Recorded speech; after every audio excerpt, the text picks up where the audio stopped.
Hello, my name's Christian and welcome to Astronaut. If you're still hanging out with friends and enjoying a healthy relationship, let me drag you into this dark side.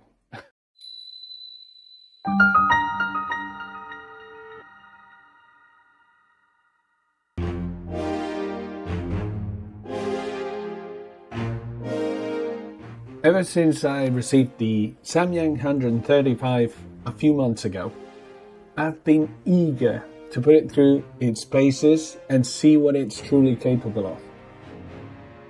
As I heard from others, and my own experience using the EF 135, it is a great experience. After waiting for the right conditions and planning a few shots, today I bring you the result of that test.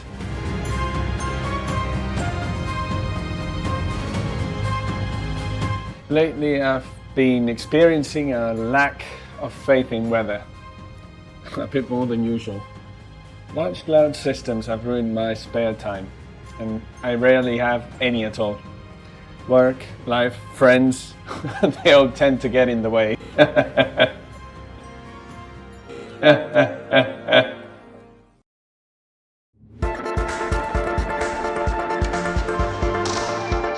Apart from delivering great quality images at a relatively low price, it opens a new dimension in easier rig. There's no need of taking out all the heavy equipment to do a shootout. That's a good thing.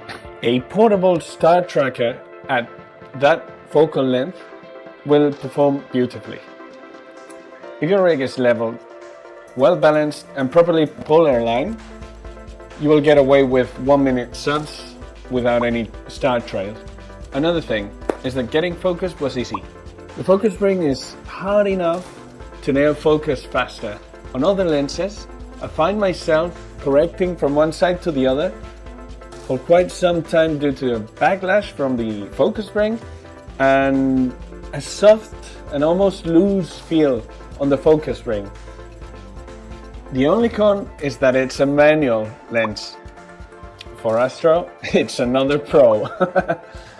On other EF lenses, to close down the aperture, you have to do a trick to keep aperture blades at a lower f-stop, and it's not very nice. It's not an easy thing to do. The thing is solid. It's built like a tank, very few plastic parts, and yeah, I think it can endure a war.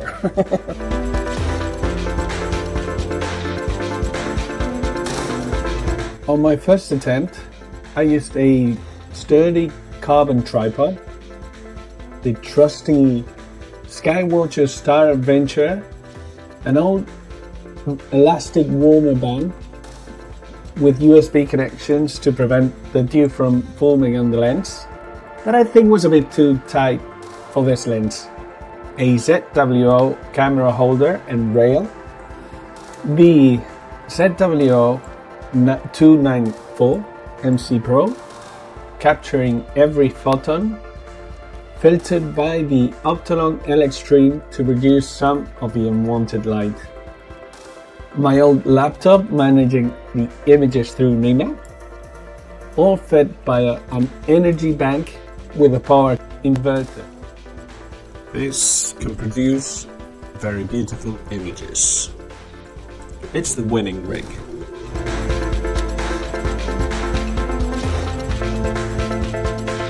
On my second attempt, I failed by using the Celestron SE mount and tripod.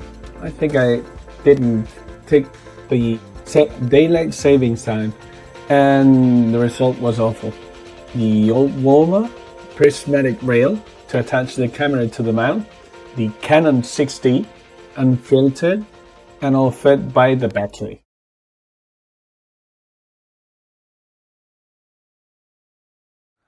My aim was to get both Veil nebulae in a single shot, but as it was my first attempt at it, and without a go-to assistance, I would have to search for it. Guided by some faint H-alpha hints, I started tracking it, and I made it.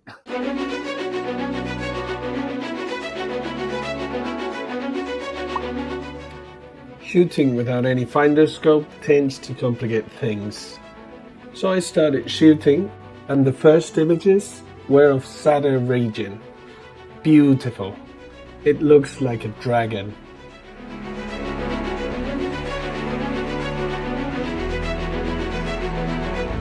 And at the upper right corner, I caught the Crescent Nebula as well.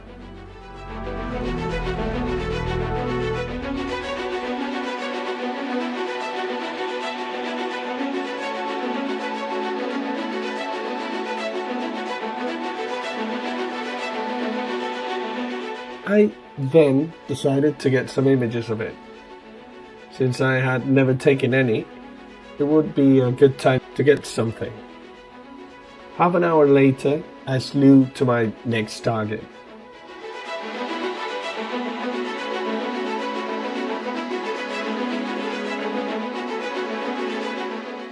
I've had expert assistance from my cat. Apparently, every nebula is exactly where he decides to nap.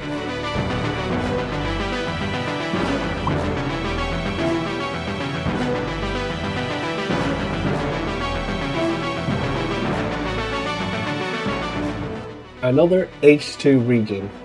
This one is fainter, so I consider it to be a good sign. As I get the first images, still no veil. I recognize the North America and the Pelican Nebulae. Beautiful detail.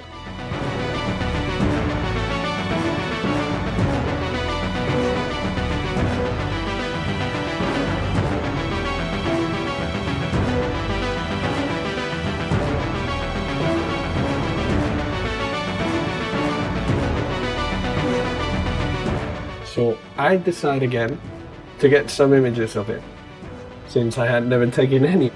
Another 30 minutes later, I then flew to my final target of the night.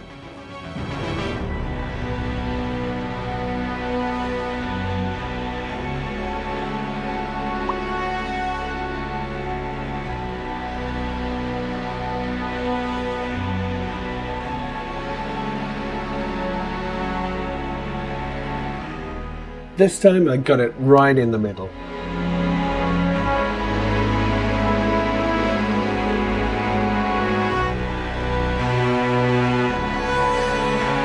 I managed to get almost 2 hours of it, and yet it would need at least twice to get better and cleaner detail.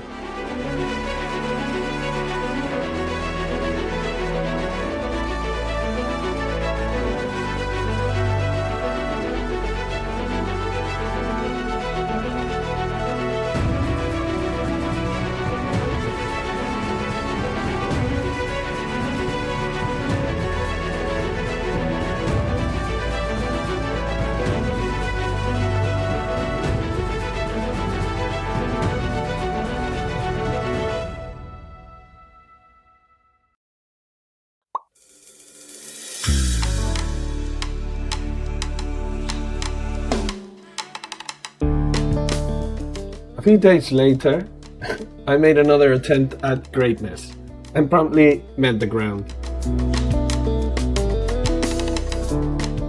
This is a 5-second sub at 135 on a full frame sensor, and it's got Star Trail. Star Trail. I will try to achieve that goal in the future.